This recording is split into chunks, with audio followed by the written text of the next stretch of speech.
on you to identify the right person or the very first person who responds. 501 right now. We will give it just 30 more seconds. I see 150, 149 people right now. 150. Okay, guys, let's get started. I don't want to waste your time since we have joined right at schedule. So good evening, everyone. Thanks for joining our weekly webinar that we do every week on Thursday, but purposefully we have moved it to Saturday this week because, as I said in the last webinar, the lockdown is kind of being lifted and people might go out, right? And corona situation, you never know. So we wanted to move it to Saturday to give people some reason to stay indoors, right? And this seems to be a very good reason. We have got huge response in terms of registration, and I see about 160 people live right now joining us on Saturday. So this shows the value Elite CISO brings to the community. The hand selected specific topics around security. So really appreciate your support, guys. As you can see on the screen, we have got two amazing speakers, Riaz and Rohit. Riaz is from Palo Alto Networks and Rohit is from GENPACT. And the discussion today is going to be, how do you secure your journey to the cloud, right? So Riaz is expert in Palo Alto Prisma product. So he will talk from a product perspective, and Rohit has deployed Prisma product in GENPACT. I'm sure it's a very complex cloud environment that Rohit is managing out there. So we will learn from Rohit's experience in terms of how do you manage such a complex cloud environment, right? And then how Prisma can help, or how Prisma helped Rohit managing cloud environment in GENPACT, and why Prisma, why not other products? That's also we will ask Rohit, why did he selected Prisma as compared to other products in the market. And as I posted in our groups, guys, so I had asked you guys to go to LinkedIn and share your views on this post. This poll is around the CSPM market. So as you can see on the screen, CSPM market is going to be around $9 billion by 2026. So we posted this poll asking CIOs and CISOs, where are you in your CSPM journey? So it is very good to see that a lot of people are already using CSPM, which is like 32% are already using some kind of product around CSPM. Other 32% are still evaluating. So they are in the right direction, and industry understands and recognizes that there is a requirement for a product like CSPM.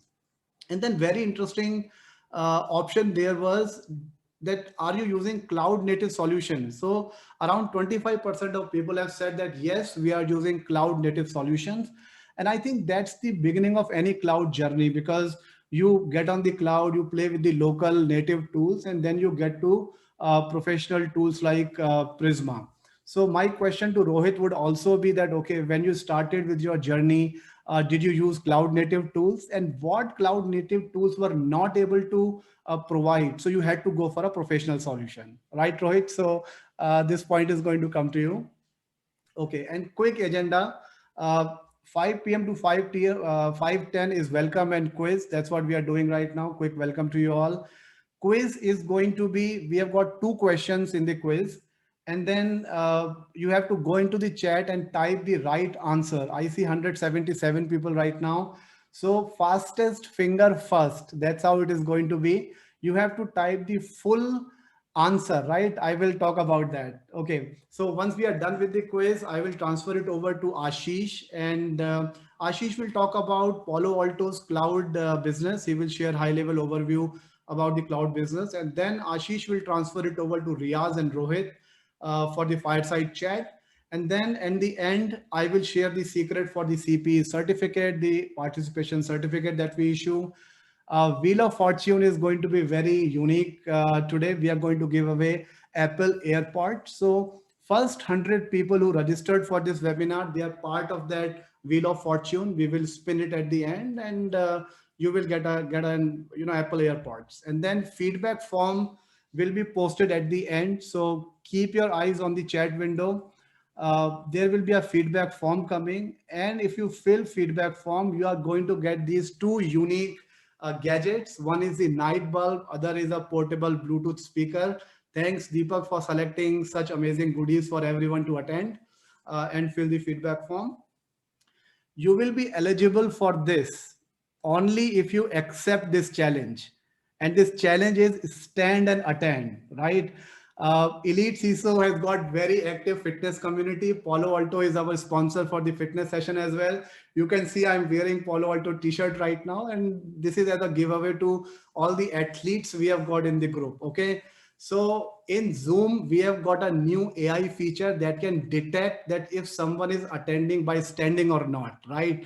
So we will get all that information whether you are standing or not. Why we are giving this challenge is because if you sit the entire day, you will get foggy brain, you will get strained neck, weak abdomen, and also we do not want this because we want to stay fit even we are indoors. If you stand, what's going to happen? You will think sharper, you will have healthy heart, you will lose weight, all the good signs of fitness. So that's what we want. Okay. So I'm asking that, okay, this challenge is for you all 189 people who are online right now. So go to the chat window and let me see how many of you accept this challenge. If you accept, type yes, and then we will see how many are interested. Okay, wonderful, wonderful. Chat is flooding. Stand and attend, guys, is fun. Great. Deepak, Riaz, Ashish, I'm not sure if you can stand and conduct the session or not, but yeah, do consider this. Okay, great. Thank you, guys. Thank you, guys. Okay, thanks for accepting the challenge. I'm sure it is pretty good for you. Now we are starting with the quiz. Okay, guys, fastest finger first, 191 participants I can see. Rohit, sorry, Deepak, keep a close watch on the chat. Here comes the first question. What was the first service? You have to give the full name. Rolled out by Amazon Web Services. The very first service that was rolled out in 2004, I believe. Okay. I see a lot of answers coming. I can just see chat window, blinking over there. I don't read the answers right now. Okay. So the answer for this is Simple Queue Service. SQS service was the very first service that was launched by Amazon. Okay. Stop, guys. You are already too late if you are still responding. Okay. Next question.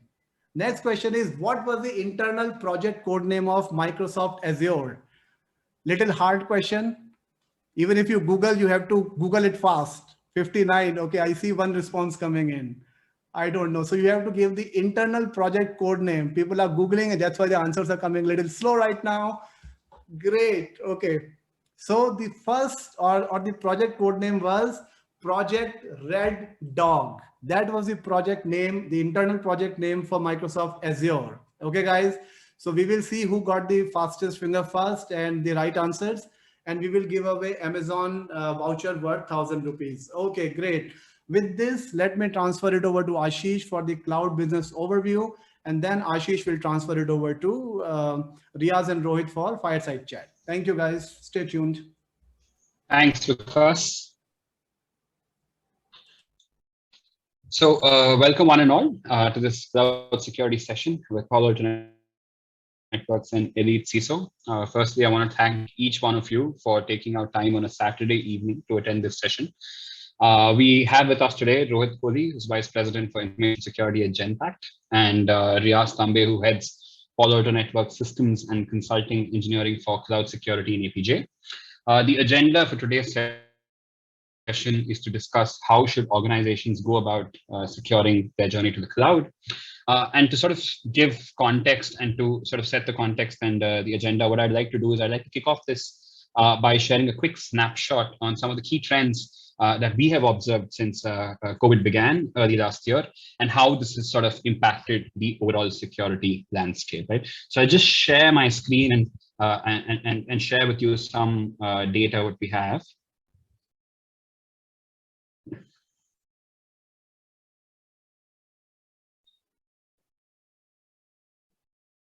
I hope you're all able to see my screen.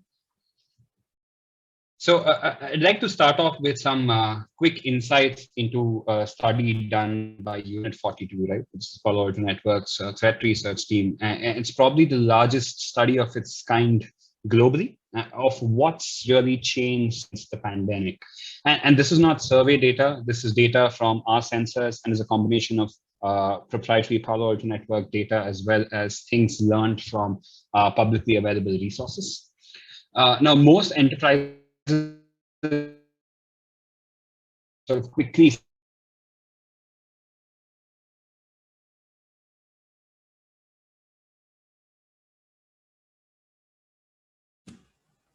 Did we lose Ashish? Rohit, Riaz, you can hear me? I can, Yes, yes. yes, I can hear you. I can Did you lose me? Can you hear me? Yeah, we can hear You you. know, now we can hear you. maybe Ashish, you want to switch off your video just in the interest of Got it. bandwidth. Yeah. Got it. Another research sort of indicated that the percentage of employees working remotely jumped from 20% to about 70% in the US. Now, if you look at this here, right, by the way, this is Palo Alto Networks data, it shows cloud accounts which had critical security incidents. And we just define a security incident in the cloud as an event that happened in the cloud where sensitive data was at risk. And that's the blue line, what you see, right? The green line is the cloud growth, and this data is again from Synergy Research. So for a couple of quarters before the pandemic, there was definitely a decline in the cloud spend. And then you can see as a response to the pandemic, cloud spending sort of increased in Q4 2020, about 4 billion up from Q3 2020, 35% up from fourth quarter of 2019. Now, what's interesting here is that, and you can see that the surge in security incidents preceded by the cloud spending, right? And this shows that the attackers are one step ahead and they were being opportunistic, and that as organizations scaled, they really struggled to sort of stay ahead and to keep governance and risk in check. Now, the report goes a little more deeper into regional data as well as industry-specific data. That makes it more specific to our customers. I would really encourage all of you to download this threat report. It has some very insightful data. But here's a really big picture before we dive into our discussion with our panelists. Right now, if you're looking at some top three things which would pop out, you'll notice some commonalities. Encryption in databases. And what we started to see here in response to the pandemic is organizations went out and started using cloud native databases such as Azure SQL, AWS RDS. And the challenge was that as they started to provision these things, they had things like encryption disabled. We saw almost a 212% increase in security incidents where SQL databases were unencrypted. And from a database snapshot perspective, we saw about 150% increase where database snapshots were unencrypted. And when you look at compliance requirements globally today, be it GDPR, CCPA, TIFIDA, every nation has an encryption requirement when you're dealing with sensitive data. It becomes extremely important to sort of ensure there's sanity in the way you configure stuff. The other thing that stood out was malicious port scans. This attackers being opportunistic and doing reconnaissance, and this went up by 185%.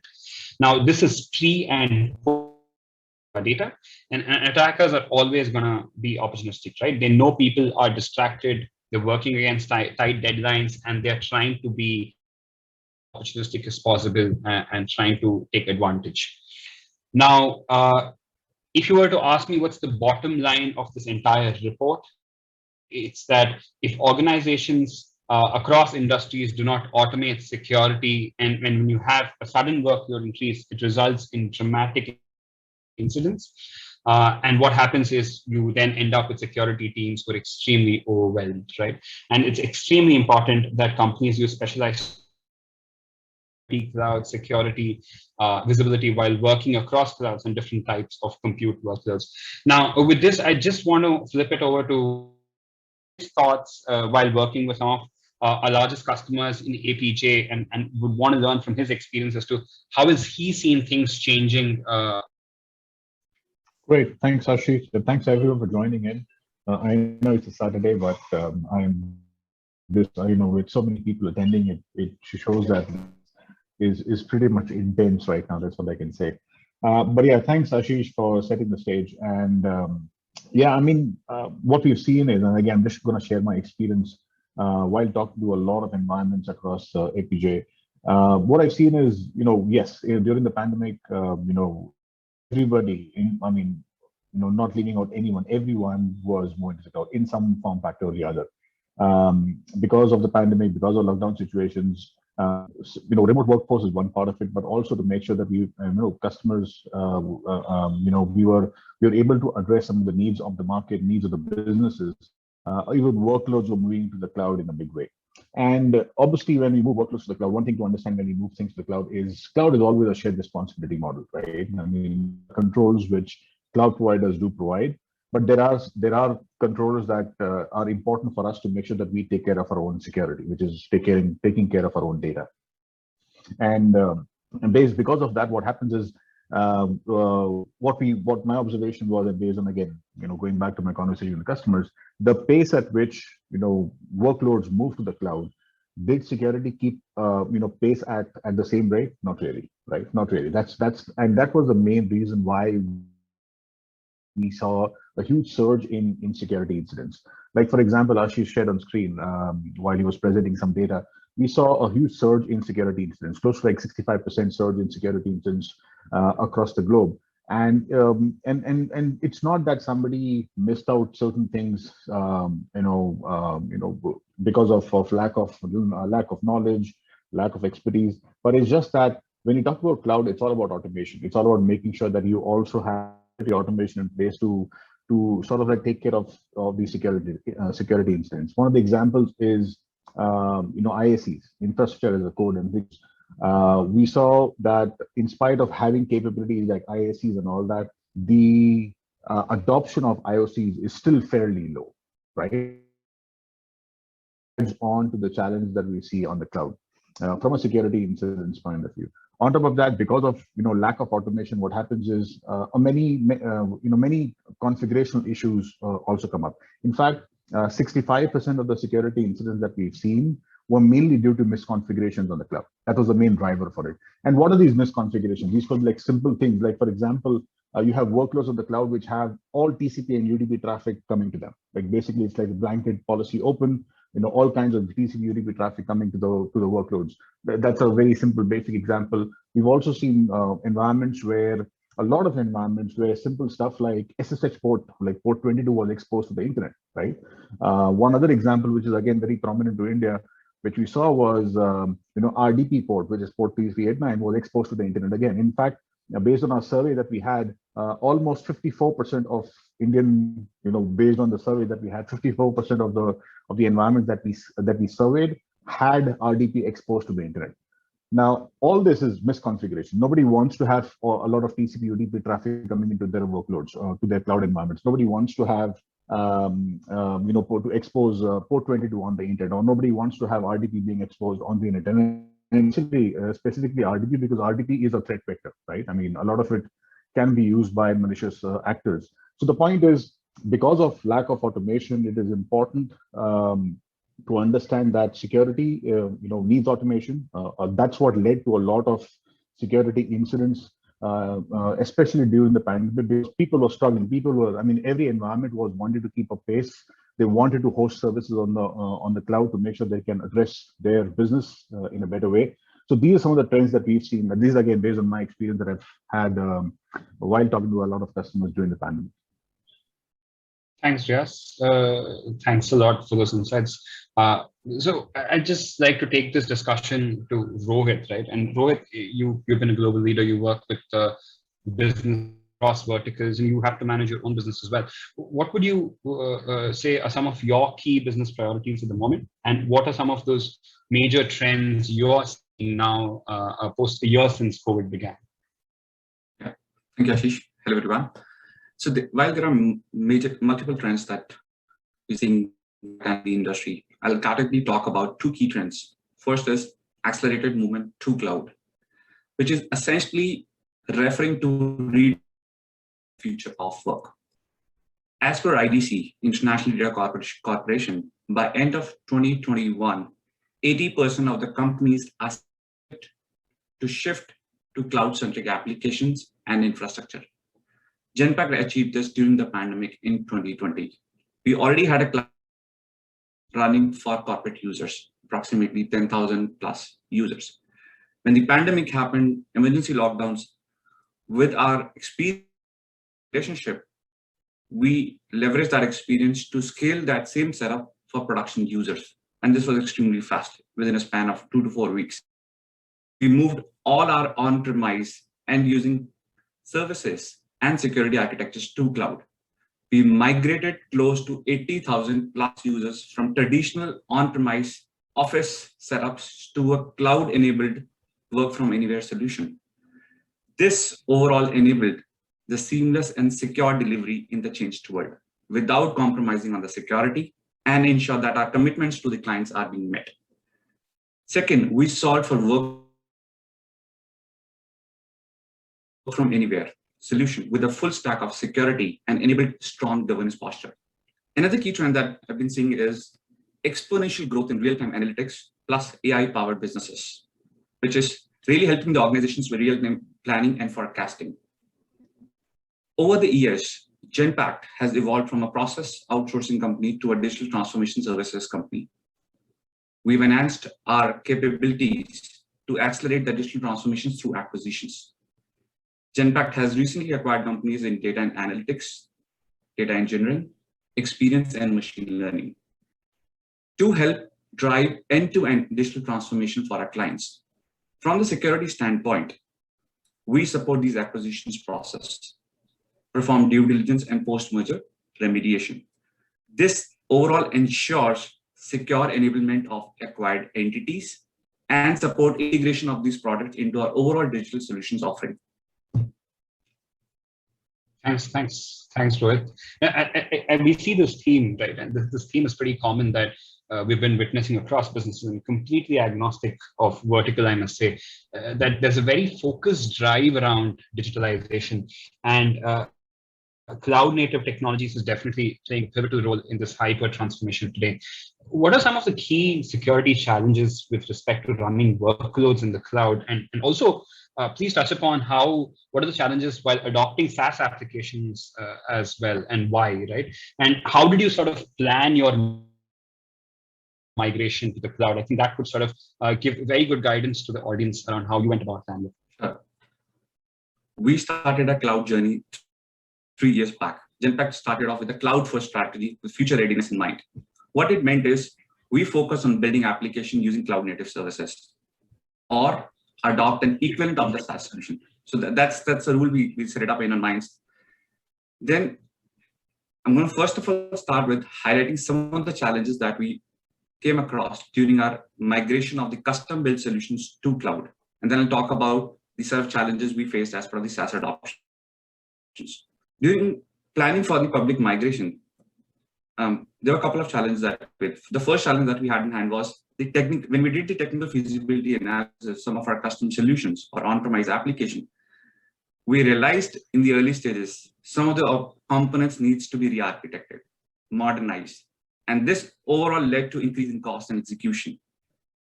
If we continue with the same process, same approach, a lot of the applications that are to be migrated is going to delay the overall project. To overcome this problem, we built the playbooks, reference architecture, standardize our key controls, outline mandatory versus good to have controls. Clearly, we had to define the criteria for risk management, risk tolerance. Second key problem was visibility across our attack surface. What that means is cloud security providers provides a very, very siloed view to either configuration data or user activity or network data. It's sometimes, and I've struggled, it's extremely difficult to correlate these different data sets and drive any meaningful insights from this data because they are all being distinct, isolated setups. And the challenge multifold when you have a multi-cloud heterogeneous environment.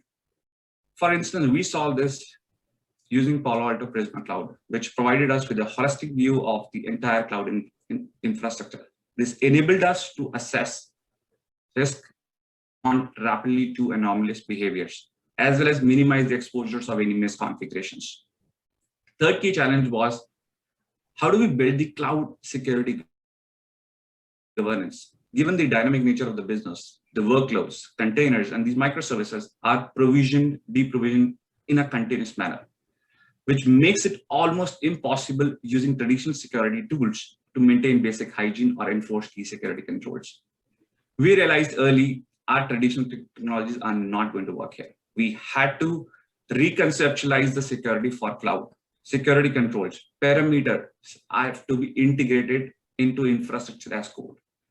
We use as part of the initial automation, we use Jenkins to enforce security policies and configuration controls. Now we've been on this journey for some time. We have enhanced our capabilities and moving more towards the CloudFormation or Terraform templates in some of the environments. Last and the most important challenge is, how do we train and retain the skilled resources? We all know there's an acute shortage of cybersecurity resources. We had to take a multi-phased approach, upskill and reskill the current staff, leverage external consultants to fill the skill gap, and roll out mass trainings for our employee base. The second thing I'm going to cover in this is the set of challenges we faced with respect to adoption of SaaS applications. First challenge was business pushback from the business and ITs on why is security looking to evaluate the SaaS application. Challenge involving security into the early stages of evaluation. We tried to integrate the business partners from the IT to balance security, speed, availability, data protection. The second challenge, and the most important, was how do we get the third party risk teams get into an agreement and bring the key functions, legal, compliance, privacy, sourcing, to a standard approach. We take a three-phased approach, get the process standardized and get the buy-ins approved from the key stakeholders. Second, engage in the early stages of an evaluation, proof of concept. Look at the architectures, understand your user base, understand your exposure, look at the platform level capabilities, for example, integration with your CASB solution. And finally, as you finalize the product, you are on the vendor contract side, work with legal to enforce data compliance, security requirement as part of the vendor contract. Awesome. Thanks so much, Rohit. So basically the theme was definitely to get visibility when you're working with a multi-cloud environment, bridge those sort of compliance gaps, and we need specialized tooling to sort of do so. And you also upskilled your workforce to sort of adapt and adopt to this environment. And that's very interesting. And I'd like to sort of switch gears here and then talk a bit about what you spoke about when you started using DevOps, and DevOps is being rapidly adopted, right, by businesses to sort of increase the velocity of the build and decrease release cycles. And in a world where security was always thought of as a post-production activity, I wanted to just sort of get to bring Riaz into this conversation and just give us your views, Riaz, on how has DevOps sort of changed this approach, and what is the specialized tooling which is required for security teams while adapting to this fast-paced release cycles? Sure. I'll probably share my thoughts here.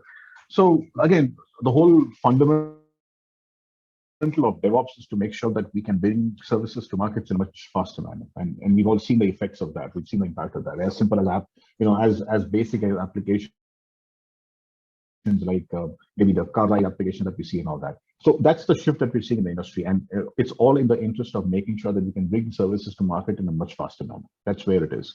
But that's mainly the business driver. But on the technology side, the important thing is how do we make sure that the whole life cycle of application development also gets aligned to that, right? And that's where these frameworks evolved, and that's what gave birth to DevOps, which basically means that instead of having processes where people develop and then it goes into quality, do the checks, and then spend cycles on making sure that all the quality things are taken care of, and then bring it to production. Rather than that, it's all about making sure that how we bridge that gap where things get developed, they're being checked for any issues, and then brought into production at a much faster pace.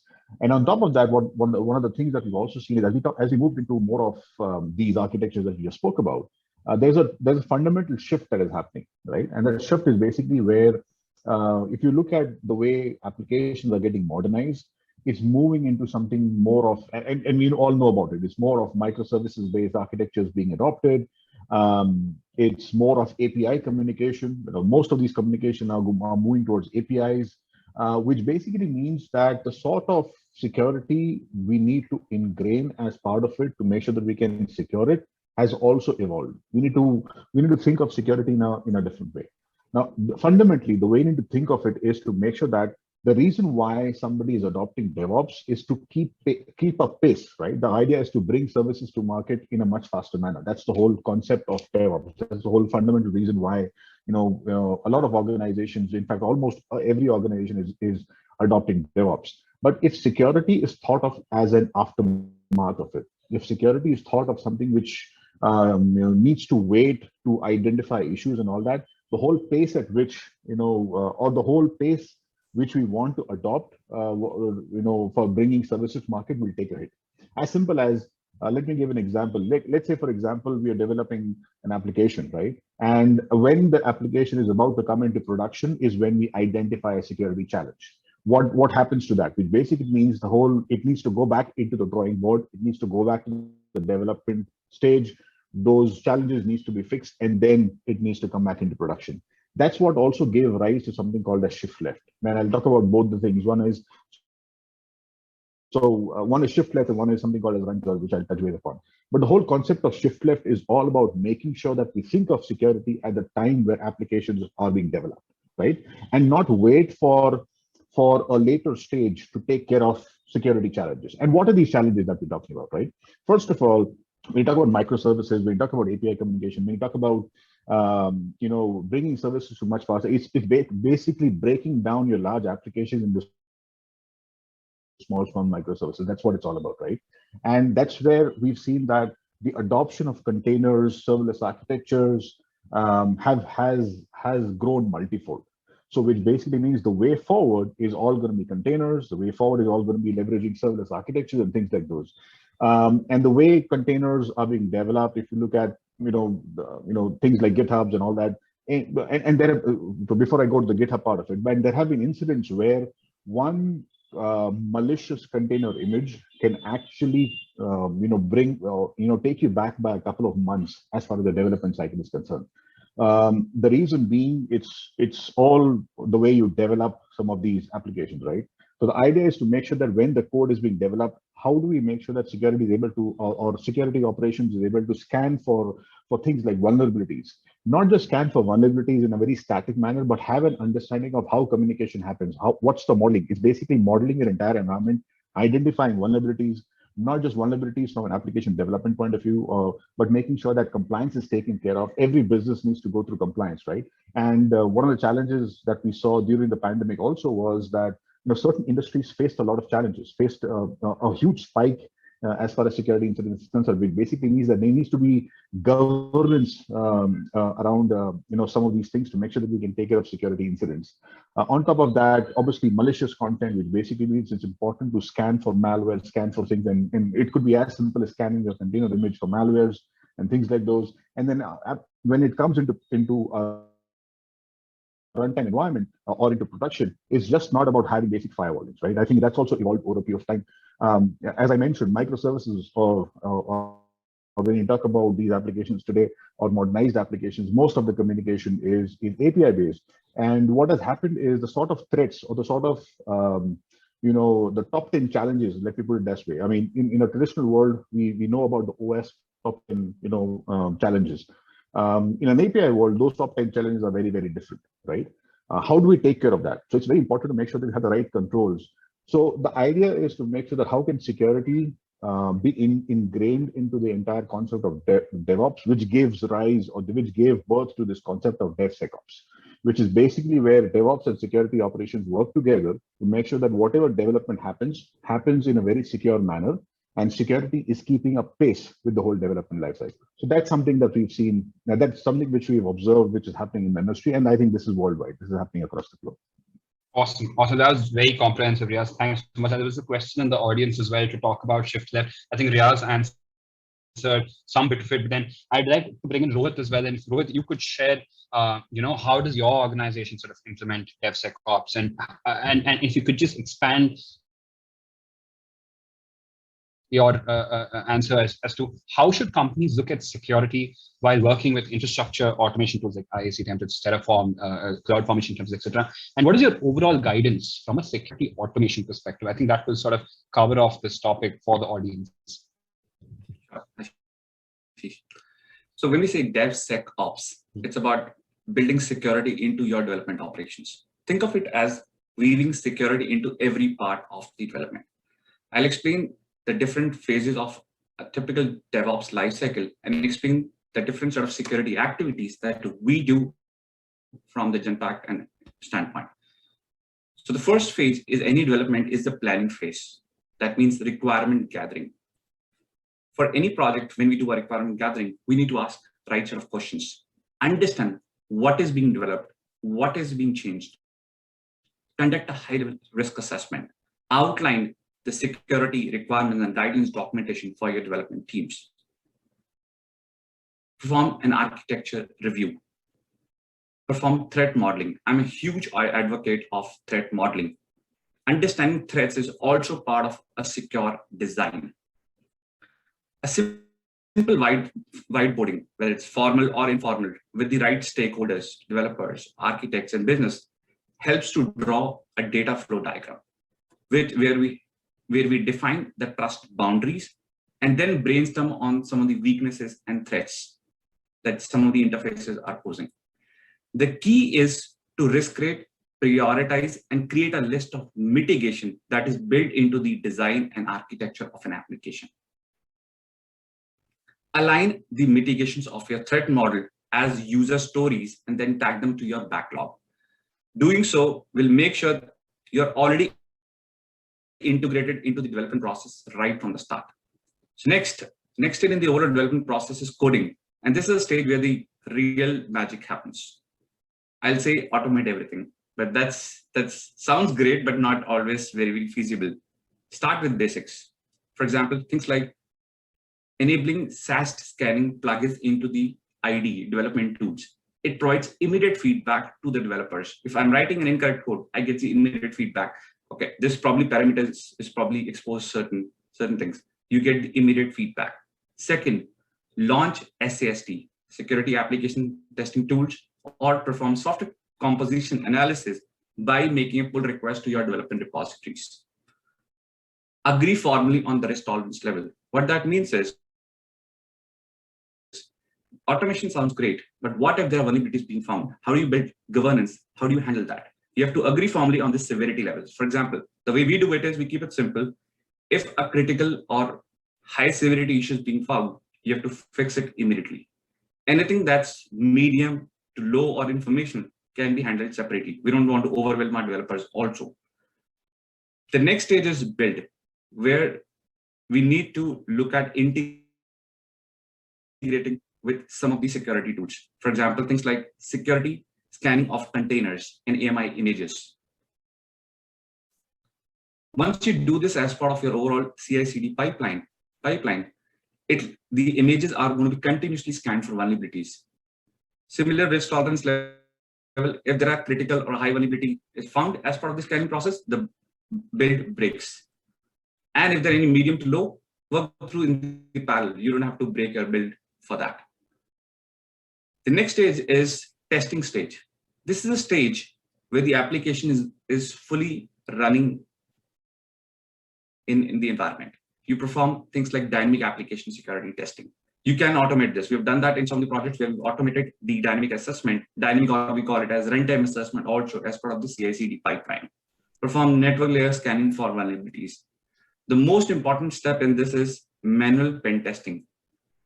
Manual testing is very important to look for some of the key aspects around business logic testing, user and authentication session testing, and keep one important element in mind: push any of the observations, findings from these tests into the centralized bug tracker.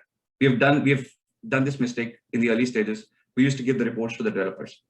They have a set of priorities for a specific sprint. Make sure the intake mechanism for all of the developers continues to stay common. So you leverage the existing bug trackers there. The next phase is release and deploy. Now, after testing, we are moving the release and deployment phase. And this is where the continuous delivery happens in this phase. This is the phase where the integrity of the binaries needs to be validated to make sure they're not being tampered. Verify the security of the platform. You could use Prisma, or you could use alternative tools to verify the overall posture of your environment. For things like two-factor authentication, overly relaxed IAM permission, or security groups, look for auditing and logging, look for secrets management. ensure that developers don't have access to the production environment. This is the stage where you have your infrastructure as a code templates, whether we call it as we use CloudFormation templates or we use Terraform templates. Scan your templates for policy violation, hard-coded credentials, overly relaxed security groups, and then follow the same risk tolerance process we discussed above. Last, at the final stage is operate and monitor. This is the stage where the application is not already being rolled out in production. We can continue to perform the DAS assessment of the pre-prod or staging environments. And the most important step is monitor user activities for administrative changes, configuration changes with your application. To summarize this overall 6 different stages, I would highly recommend adopting at least 4 of them. One is adopt threat modeling as a practice. Second, make sure you automate the scanning of the code. Empower your developers, give your developers access to those tools. Third, perform manual testing. And fourth is perform scanning of the infrastructure as a code. You fix this right, the environment that's going to create it is going to be bug free. There will not be any misconfigurations in that environment. Awesome. Awesome. Thanks so much, Rohit. That was literally like a blueprint. I saw some couple of questions coming your way where people are asking how do you sort of re-architect your application when you're moving from on-prem to the cloud and stuff. So I think that was a comprehensive answer as to how you went about doing all of this. I saw another question from the audience where they're asking if they're using a specific version, when they're checking vulnerabilities on a specific version of, let's say, Red Hat, Linux, Windows servers, etc. And then it goes to technical teams to fix this. Is there any way to sort of address this early? Yes, you can address this. There are security gates you can build in to ensure that if those upgrades aren't made to the versions which are free of vulnerabilities, then they will not be allowed to go into production. And there are always some cases where there is no fix from the OEM to sort of fix those vulnerabilities, right? And then that I feel that's where the world is sort of moving away from a static signature-based runtime security model to a more machine learning-based RAS kind of technologies that are coming into play. And I just want to throw this across to Riaz, right? And Riaz, you've been in the OEM space for over 2 decades now. And how are some of the legacy firewalls, WAFs sort of evolving, right? And how is it being re-architected to sort of fit some of the modern cloud-native technology stacks, such as containers and serverless and PaaS? How are companies going about sort of addressing this space at the moment, Riaz? Sure. So let me take a step back. And if you look at the overall threat landscape, right, the threat landscape is evolving over a period of time.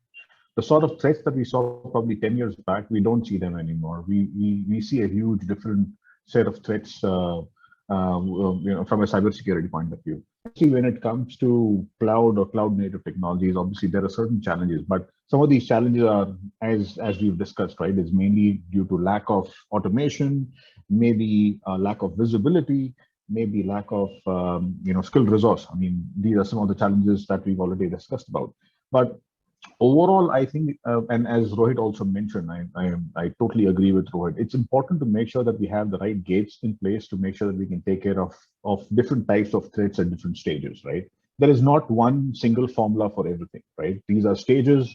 We all know about when it comes to application, lifecycle. As far as cloud native is concerned, we talk about the CI/CD pipeline. Rohit just broke it down into 6 different stages, but it's all about making sure that we have the right gates available. Let's take an example of what you just mentioned, the question that was there, right? How do we identify vulnerabilities, or how do we identify whether a specific Java version should not be used and it's still being used as part of code? That's where the importance of automation comes in. That's where there are capabilities today which can identify some of these things and can take care of challenges, which basically means identify it, at least let the developers know that there are issues with versions and all that, which can be taken care of earlier in the life cycle. At the same time, as Rohit also mentioned, threat modeling, I think that's also super important. It's important. Why? Because machine learning more and more needs to be leveraged, and that's what is happening. As we see new solutions coming out in the market, more and more machine learning is being used to make sure that we can take care of threats in an automated manner. That's the whole idea. So capabilities like, for example, Rohit also touched base upon it, right? Microsegmentation, zero trust architectures. These are some of the things that we talk about, even when you move workloads to a cloud native environment. And when you talk about microsegmentation or zero trust, it's not just about using IP addresses or which is, again, I still feel IP based controls are legacy when you talk about cloud architectures. So making sure that we have the right mechanisms in place to make sure that when workloads are actually running into production environments in runtime, there are controls to make sure that we can have the right controls to make sure the communication is safe. We have the zero trust architectures, which basically means maybe using things like identity to make sure we define policies for microsegmentation. As Rohit also mentioned, things like entitlement, which is again an important thing from a runtime point of view. Who has access to what? I think that's very, very critical. A couple of challenges is what Rohit also mentioned: overly permissive roles. I mean, generally when we have workloads sitting in a cloud environment, there are roles which allow users access. And it's just not about users, because we live in because the world is moving towards microservices-based architectures. Which service has access to what, right? It all depends on the logic of communication for that specific application. So whether it's safe, whether it's secure, whether it to make sure that it is not overly permissive. These are some of the things which are important to make sure that we can control some of the from a runtime point of view. So yes, where legacy firewalls and all do make sense, but I think more and more machine learning is being used right now to identify threats, to make sure that we can take care of threats in a much more proactive manner and not wait for things to happen, as an afterthought. So yeah, I mean, overall, from a cloud native point of view, also, some of the things have evolved over a period of time, which helps us to identify threats in a much more proactive manner. Thanks for that, Riaz. And it's a very important point you brought about in terms of entitlement and co-permissive permissions. Gartner says that by 2023, 75% of cloud security failures will result from sort of inadequate management of identities, access and privileges, right? So just to sort of round it off, Rohit, can you just give... Sorry, just to add, Ashish, which is again very important, just came to my mind. But when it comes to entitlement, one of the big challenges I've seen, again, based on my experience with customers, how do we know when our accounts are getting compromised? I think that's again a very critical thing. Right. As far as as we move into cloud native environments, it could be on-prem, it could be on the cloud, whatever it is. I think having those capabilities which will proactively help us to give us visibility of the threat vector that we are facing. I think that's the key to making sure that our environment is secure. I just want to add that point. Absolutely makes sense, Riaz. So Rohit, can you just quickly comment on that piece, right? Especially entitled management, identity sort of becoming the new parameter. How should organizations sort of plan for this entitlement management piece and ensuring there's no overly permissive permissions given to users? Sure, Ashish. I personally think that it's extremely important to perform entitlement review and identify any potential risk linked to privilege abuse. In the DevOps world, everybody needs privilege access to provision services quickly on cloud. And then security does not want to be a blocker in between that whole process. But we've seen from our experiences, with greater access, greater responsibility also comes. But in the cloud of the automation, while it's a great concept, we have seen this potentially sometimes increase the risk of misconfigurations, privilege abuse, or provision of services in an insecure manner. For instance, we use Prisma Identity and Access module. We've recently started using that. The first thing we did was integrated our identity provider, which is a single sign-on solution, with Prisma to determine the effective permission assigned to a user across different accounts. In GENPACT, we have 150 plus accounts, different AWS organizations spread across US, Europe, and other regions. So it's complex. One user could have access to one account, one user could have access to multiple accounts too. So it's important to sometimes perform an entitlement review to determine what is that access across the board for different accounts. How do we manage for privilege escalations? Today, Rohit is a normal user, and tomorrow he's been assigned a root permissions or a super admin permissions in that. He can pretty much disable all the guardrails, disable the SCLs, I can make all of the changes. How do we monitor for those privilege escalations? in this heterogeneous environment of 150 accounts with little over 6,000 workload and multiple services on the cloud, it's extremely difficult to do that manually. And I've tried that. I would accept that we realize early that it's not going to work for us. How do we determine the ideal level of permission for the cloud services, determine the risk permission actions, and remove unwanted access in consultation with the IT? This requires a continuous review process, continuous enforcement across to make sure their privileged accesses don't get abused. In GENPACT, we implemented a role-based access matrix for different level of users within the application and the cloud team. We followed principle of least privilege, and we tried to isolate all of the administrative riskier actions. Some of the riskier actions, for example, things like delete, assign permission, so those actions, we tried to control it via the SCPs. Then in addition to that, we also use some of the resource-based policies also. For example, things like S3, we use resource-based policies. Now, the another challenge that triggered was, how do we calculate the net effective permissions for a user or a resource?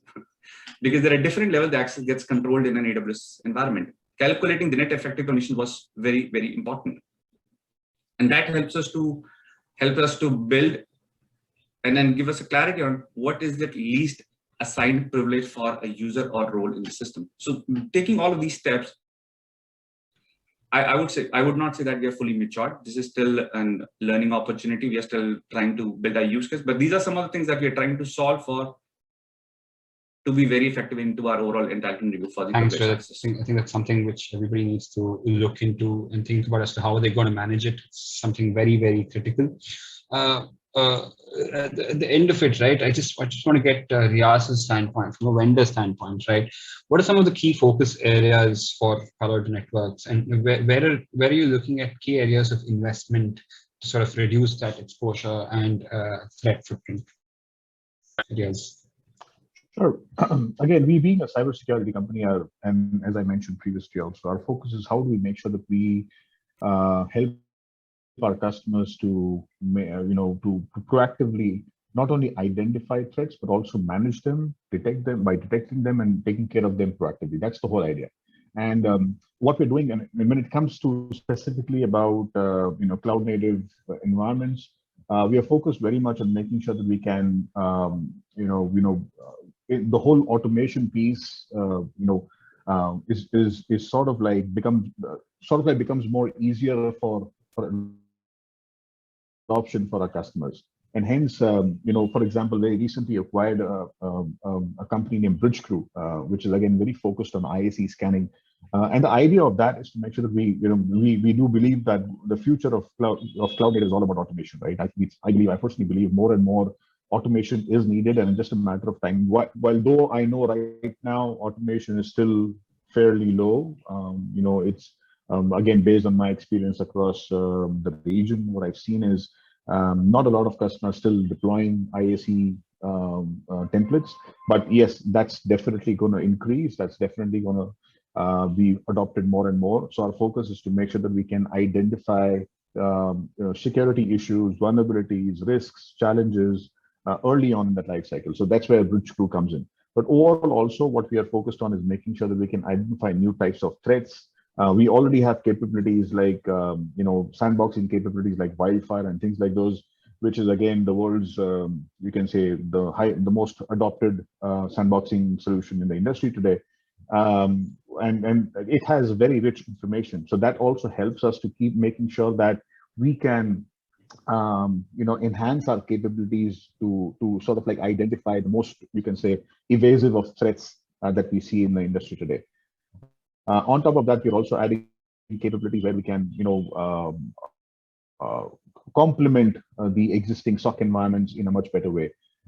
Based on my conversation with a lot of customers, what I've seen is there is a need for automating what we see in a cloud native environment. Of how can we enhance the existing SOC environment in a better way?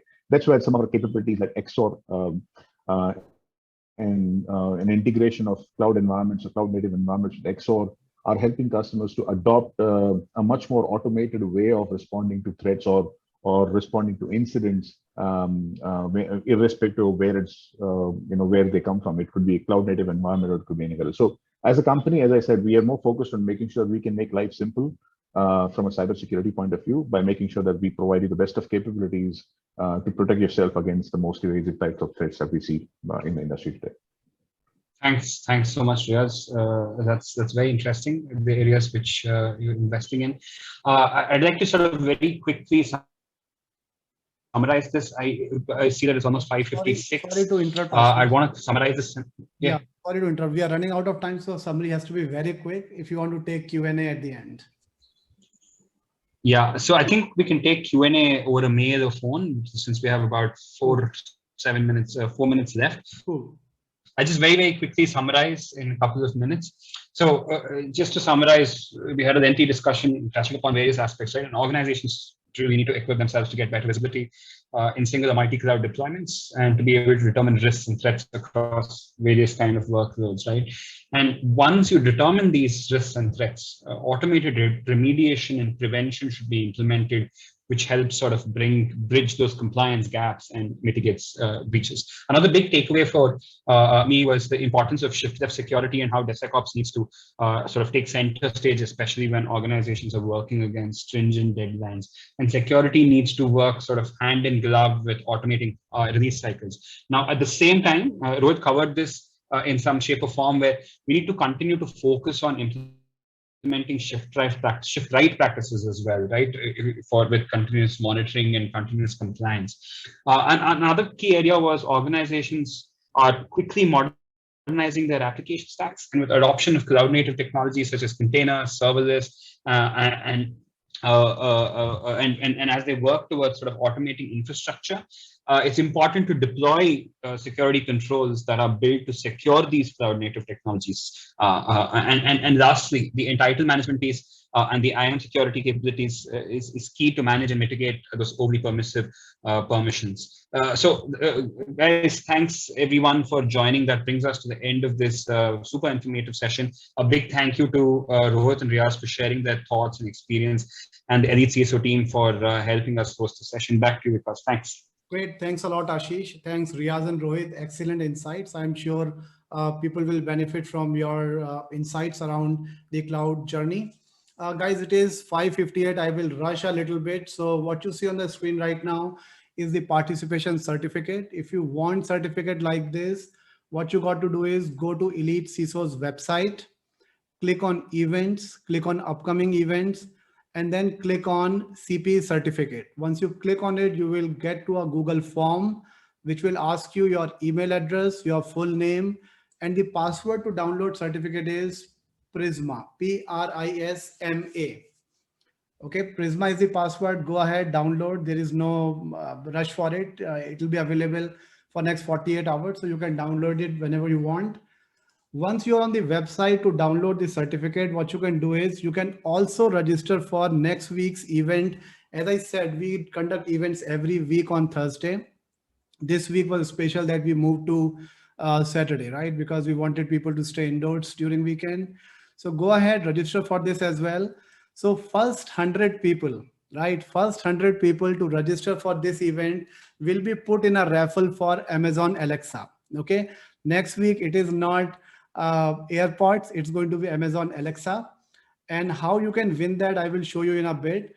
Apart from this, what you can do is once you have registered for it, you could go to training section, and we are coming up with a phenomenal workshop with VMware around zero trust network architecture. That's planned for, again, over a weekend on 10th of July, which is Saturday. So you can go and register for that as well. Now, since you are here on the website, I would also like to show you how you can become member of EliteCISOs, right? So EliteCISO has got chapters across India. If you want to be part of EliteCISO community, we have got dedicated WhatsApp groups as well, where we coordinate on a regular basis for different stuff. So if you want to be member and part of WhatsApp groups, go to this section, fill the membership form. While you're filling the membership form, the most important thing is the membership is only for corporate CIOs and CISOs. We do not add any consultants or partners or vendors in the groups, because we want to maintain synergies of CIOs and CISOs and internal discussions that we do. So if you are not member of Elite CISO, go ahead and register yourself over here. Apart from conducting all these technical sessions that you witnessed today, we also have a very active fitness community, right? So we have a separate fitness yoga group and we have a separate yoga group. And every morning, 6:30 a.m. to 7:30 a.m., we conduct online yoga classes. This is not something new. We have been doing it from past many months now. And a lot of people who have joined this call, they join in the morning as well for yoga classes. I was looking at the number. I see 258 participants right now. So thanks a lot, guys. I really appreciate you guys taking out time and joining this. Let me put on record 259 right now. This is our highest count ever. Okay. We have been running these webinars from past 2 years. We never got more than 240 people. Right now it is 260 that I see. So really thanks a lot. I will enjoy a good scotch, good single malt today. Thanks a lot. Okay, that's what I wanted to show you. Yeah, so for yoga, if you want to register, you can click on register now over here for the yoga class. If you want to join the fitness club, click on this one and register for it, right? Now, at the end, what everybody is waiting for is the Wheel of Fortune, as we call it. And the Wheel of Fortune, today's giveaway is Apple AirPods, right? So you can see over here, it is 100 entries, right? What I said that, okay, when we open the registrations, first 100 people will be eligible for this spin. So we received around 539 registrations for this webinar. Out of those 539 registrations, all the personal ID, if you registered with, those have been filtered out. After that, we put all the entries over here. First one is Vikas Arora, because I always test the form, whether it is working fine or not. So I'm not eligible, even if my name comes. So it remains 99 people in the list. Okay, I'm going to spin it. If your name comes, go to the chat and then type your name that, okay, yes, you are there. Okay, spinning it now, guys. Good luck to everyone. I hope it stays in Delhi NCR chapter. Okay, let's see. Melvin. Melvin is from Mumbai, Eon Credit Services. Melvin, are you there? If you are there, go to the chat. Melvin is there. Amazing. Gone in the first click. Very nice. Very nice. Really like it. Okay. Remove. Congratulations, Melvin. You know me. Send me a ping over WhatsApp and I will share the next steps to get your AirPods. Okay, guys. That's about it. 6:04. We ran 4 minutes over. Again, thank you very much, everyone, for joining in. I really appreciate that. Hope time was well spent. Thanks, everyone. Thanks, Palo Alto team. Also, bye for now, guys. Just to add, sorry, I've posted the feedback form link. Oh, yeah. Please fill in that. Thanks a lot. Thanks a lot. Oh, I almost forgot. Yeah. So we have got a great, let me show it to you guys. Okay. So we have, I'm going to paste this feedback form. And if you fill this feedback form on the next screen, you will see 2 amazing goodies, which we will send to everyone. Thanks, Palo Alto, for that. It is one night lamp and one music system, right? A small Bluetooth player. So those 2 goodies are there. You can select either one of that, whatever you want. I am going to paste this link in the chat window now. And this is for everyone who will fill the feedback form. So it is sent now. Hope everybody has got it. So click on this, fill your feedback form, and then amazing goodies are waiting for you. Thanks, Rohit. Thanks, Deepak, for reminding. I almost forgot about it. Thanks, everyone, for joining. Thanks, everyone. So, thanks. Bye, everyone. See you on Thursday next week. Thanks, everyone.